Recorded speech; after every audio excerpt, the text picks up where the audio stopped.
देखिए, अगर इसको राम से हटा करके सैफ अली खान का जो 10 चरित्र है, मुंह वाला फेस दिखाया है, वो 10 जिहाद का फेस दिखाएं और राम की जगह पे किसी और का कैरेक्टर दिखाएं, सामान्य व्यक्ति का कैरेक्टर दिखाएं, तो शायद ये फिल्म लोगों को पसंद आए।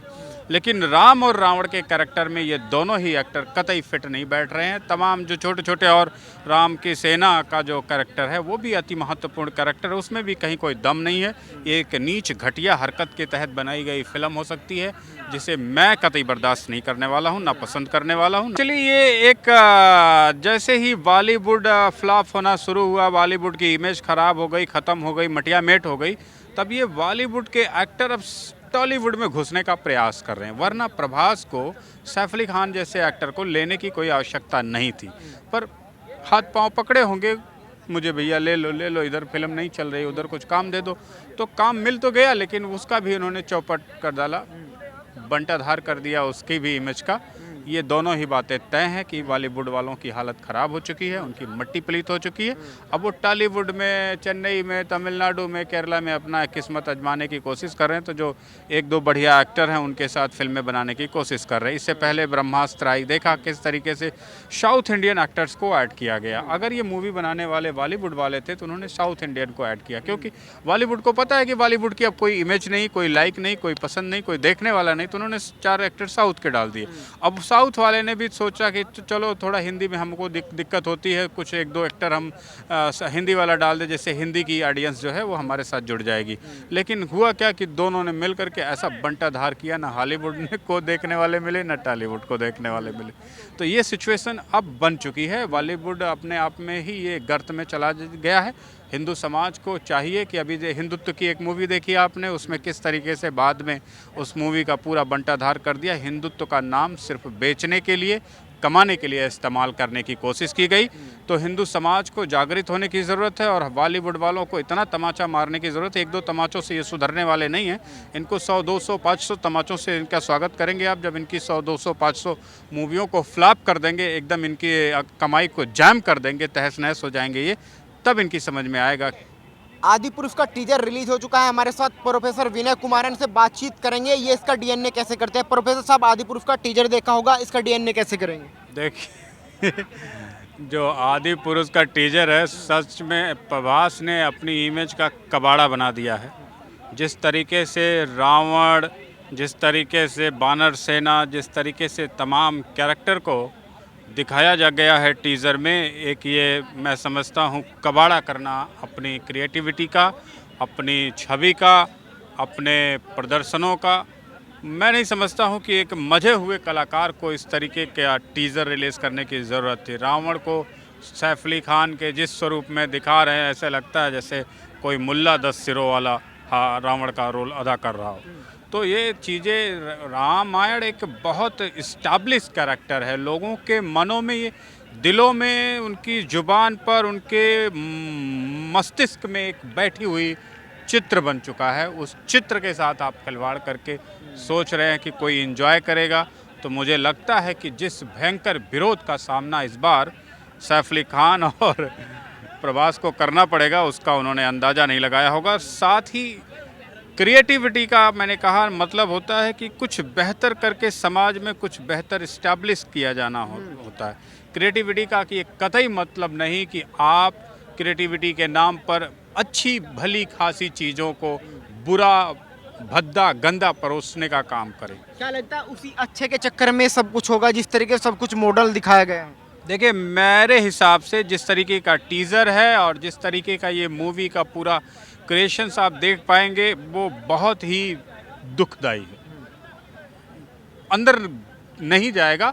साथ ही कुछ ही दिनों में, अभी टीज़र रिलीज़ हुआ, कुछ ही दिनों में भारी भरकम विरोध के साथ लोगों का गुस्सा सोशल मीडिया पर, तमाम प्लेटफार्मों पर फट पड़ेगा। और प्रभास जैसे एक्टर को, जो बढ़िया एक्टर हैं, छोटे बच्चे भी रामलीला का आयोजन करते हैं तो कितना सुंदर मंचन करते हैं, देख करके एक बार आदमी लुट सा जाता है। लेकिन यहाँ इनकी जो आदि पुरुष करके इन्होंने फिल्म बनाई है, जिसमें रामायण, राम और रावण की कथा का निरूपण किया है, वो निश्चित तौर पर निंदनीय है, घटिया है और समाज को कतई एक्सेप्टेबल नहीं है, किसी भी कीमत पर नहीं। क्या गलती दिखाई दे रही है प्रोफेसर साहब टीजर में? देखिए, अगर इसको राम से हटा करके सैफ अली खान का जो 10 चरित्र मुंह वाला फेस दिखाया है, वो 10 जिहाद का फेस दिखाएं और राम की जगह पे किसी और का कैरेक्टर दिखाएं, सामान्य व्यक्ति का कैरेक्टर दिखाएं, तो शायद ये फिल्म लोगों को पसंद आए। लेकिन राम और रावण के कैरेक्टर में ये दोनों ही एक्टर कतई फिट नहीं बैठ रहे हैं। तमाम जो छोटे छोटे और राम की सेना का जो कैरेक्टर है वो भी अति महत्वपूर्ण कैरेक्टर है, उसमें भी कहीं कोई दम नहीं है। ये एक नीच घटिया हरकत के तहत बनाई गई फिल्म हो सकती है, जिसे मैं कतई बर्दाश्त नहीं करने वाला हूँ, ना पसंद करने वाला हूँ, ना मैं उसे लाइक शेयर करने वाला हूँ। साथ ही मेरी तरफ से ये है कि ऐसी फिल्में बना करके बॉलीवुड के एक एक्टर ने फिर अपने गटर वाली सोच को प्रस्तुत किया है और इस गटर वाली सोच से इस देश को निकलना पड़ेगा और जवाब देना पड़ेगा कि इनके घर में जो आपसे पैसा कमा करके ऐश करते हैं, मौज मस्ती कर रहे हैं, चाय पीने का भी पैसा इनके घरों में ना बचे, वो हालत इनकी करो, जिससे कि इनको क्रिएटिविटी का सही मतलब समझ में आए, सही संदेश जाए और हिंदू समाज के तमाम कथाओं, कहानियों, देवताओं से जुड़े प्रसंगों को इस कुरूपित रूप में प्रदर्शित करने की किसी की हिम्मत ना पड़े। ऐसा कार्य हिंदू समाज को करना पड़ेगा। अच्छा, आपने बाहुबली 1 देखी, इसके बाद बाहुबली 2 आई, काफ़ी अच्छी मूवी बनी थी, लेकिन फिर ऐसा प्रयोग करने की डायरेक्टर को क्या ज़रूरत पड़ गई? मैं वही मतलब एक मजे हुए एक्टर से इस तरीके की उम्मीद करना बहुत ही बेईमानी है और इस तरीके का प्रस्तुति करना मुझे लगता है कहीं ना कहीं किसी न किसी कांस्पिरेसी का, किसी न किसी गंदी सोच का, भद्दी सोच का परिणाम है, जिसे पूरी मूवी देखने के बाद और पता लगेगा कि फैक्ट इसमें क्या है, किस दिशा में इसको दिखाने का ये प्रयास कर रहे हैं। फिर भी राम के साथ रावण के साथ ये दोनों ही कृत्य बिल्कुल बर्दाश्त के योग्य नहीं है, क्योंकि रावण बहुत बड़ा पंडित था, रावण धर्मात्मा भी था, रावण विद्वान भी था, रावण वेदों का सारे वेदों उपनिषदों का ज्ञानी था। उसके आगे राम की भी कोई हैसियत नहीं थी। राम ने तो खुद उससे मारने का विधि पूछा तो भी रावण ने धर्मज्ञ होकर के उसकी भी विधि बताई, उसका भी सहयोग किया।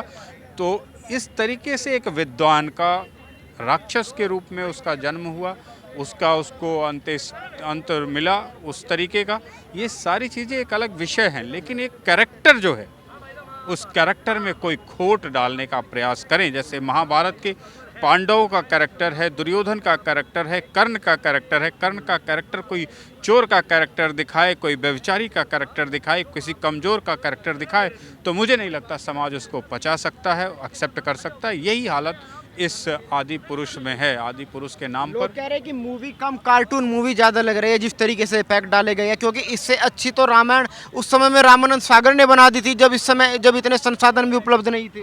अभी BFX करके एक टेक्नोलॉजी का बॉलीवुड, हॉलीवुड सब अपना ट्रायल मार रहे हैं, टॉलीवुड वाले, जबकि उससे बढ़िया मूवी बिना ये BFX के बना पा रहे हैं, तो क्या ज़रूरत है BFX की। तो इन्होंने कार्टूनों वाली मूवी जंगली, जो वो कौन सी थी, कौन सी एक आती थी ना पहले, जंगली मोंगली वाली, तो ये मोंगली टाइप की फिल्में बनाने के लिए VFX का जिस तरीके से हॉलीवुड बॉलीवुड वाले इस्तेमाल कर रहे हैं, मुझे लगता है कि थोड़ा और अभ्यास करके फिल्में बनानी चाहिए। साथ में कैरेक्टर बहुत महत्वपूर्ण होता है, बिना कैरेक्टर के फिल्म चलना संभव नहीं है, ना ही चलेगी। और रही बात 200-400 करोड़ जो आपने पिछली फिल्मों में कमाया है, अगर इसी तरीके से फिल्में बनाएंगे तो वो भी चली जाएंगी आपके हाथ से, और खाने पीने के जो लाले पड़ेंगे वो अलग से बॉलीवुड को। अच्छा प्रोफेसर साहब, एक बात बताइए, लगातार साउथ की फिल्में हिट हो रही थी, अचानक बॉलीवुड की फिल्में फ्लॉप हो रही थी, लेकिन जो बॉलीवुड के कलाकार हैं, ऐसी क्या मजबूरी हो गई कि साउथ वाले उनको घुसा रहे हैं? आपको नहीं लगता ये भी उसी राह पे चलने वाले हैं? एक्चुअली ये एक जैसे ही बॉलीवुड फ्लॉप होना शुरू हुआ, बॉलीवुड की इमेज ख़राब हो गई, ख़त्म हो गई, मटियामेट हो गई, तब ये बॉलीवुड के एक्टर अब टॉलीवुड में घुसने का प्रयास कर रहे हैं। वरना प्रभास को, सैफ अली खान जैसे एक्टर को लेने की कोई आवश्यकता नहीं थी, पर हाथ पांव पकड़े होंगे, मुझे भैया ले लो, इधर फिल्म नहीं चल रही, उधर कुछ काम दे दो, तो काम मिल तो गया, लेकिन उसका भी उन्होंने चौपट कर डाला, बंटाधार कर दिया उसकी भी इमेज का। ये दोनों ही बातें तय हैं कि बॉलीवुड वालों की हालत ख़राब हो चुकी है, उनकी मट्टी पलीत हो चुकी है। अब वो टॉलीवुड में, चेन्नई में, तमिलनाडु में, केरला में अपना किस्मत आजमाने की कोशिश कर रहे हैं। तो जो एक दो बढ़िया एक्टर हैं उनके साथ फिल्में बनाने की कोशिश कर रहे हैं। इससे पहले ब्रह्मास्त्र आई, देखा किस तरीके से साउथ इंडियन एक्टर्स को ऐड किया गया। अगर ये मूवी बनाने वाले बॉलीवुड वाले थे तो उन्होंने साउथ इंडियन को ऐड किया, क्योंकि बॉलीवुड को पता है कि बॉलीवुड की अब कोई इमेज नहीं, कोई लाइक नहीं, कोई पसंद नहीं, कोई देखने वाला नहीं, तो उन्होंने 4 एक्टर साउथ के डाल दिए। अब साउथ वाले ने भी सोचा कि चलो थोड़ा हिंदी में हमको दिक्कत होती है, कुछ एक दो एक्टर हम हिंदी वाला डाल दे, जैसे हिंदी की ऑडियंस जो है वो हमारे साथ जुड़ जाएगी। लेकिन हुआ क्या कि दोनों ने मिल करके ऐसा बंटाधार किया, ना हॉलीवुड को देखने वाले मिले, ना टॉलीवुड को देखने वाले मिले। तो ये सिचुएशन अब बन चुकी है। बॉलीवुड अपने आप में ही ये गर्त में चला गया है। हिंदू समाज को चाहिए कि अभी हिंदुत्व की एक मूवी देखी आपने, उसमें किस तरीके से बाद में उस मूवी का पूरा बंटाधार कर दिया। हिंदुत्व का नाम सिर्फ बेचने के लिए, कमाने के लिए इस्तेमाल करने की कोशिश की गई। तो हिंदू समाज को जागृत होने की ज़रूरत है और बॉलीवुड वालों को इतना तमाचा मारने की ज़रूरत है। एक दो तमाचों से ये सुधरने वाले नहीं हैं। इनको 100, 200, 500 तमाचों से इनका स्वागत करेंगे आप, जब इनकी 100, 200, 500 मूवियों को फ्लॉप कर देंगे, एकदम इनकी कमाई को जैम कर देंगे, तहस नहस हो जाएंगे ये, तब इनकी समझ में आएगा कि संस्कृति क्या होती है, देश क्या होता है, मर्यादा क्या होती है और उसके प्रति जिम्मेदारी क्या होती है और क्रिएटिविटी का मतलब क्या होता है।